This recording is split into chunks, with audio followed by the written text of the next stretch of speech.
ស្រឡាញ់តែបងចំនួន365ឆ្នាំអូនដែលចាំច្រើនឆ្នាំចាំជួបតែពេលប្រលឹងដោយរដូវរៀងហួតហើយមួយឆ្នាំមាន365ថ្ងៃ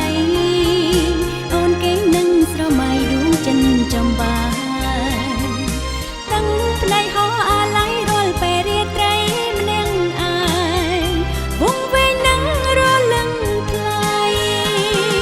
ចង់ជួបមុំចង់តែជួបមុំស្រចរណៃនឹងភ្នែកស្រែយំក្តៅក្តៅរាល់ថ្ងៃចង់ថ្លាថ្លែងសំដីរៀបរាប់រឿងស្នេហ៍ថ្មីបងអើយអូនចង់បានប្រាណបីត្រកូល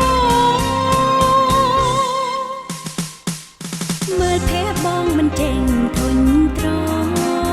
ន់មើលមិនឆ្អែតចំទីស្នេហ៍ស្នង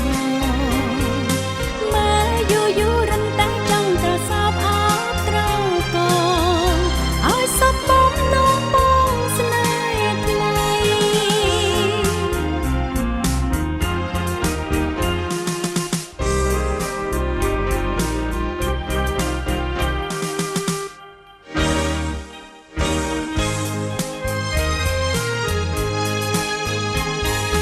មួយឆ្នាំមាន365ថ្ងៃ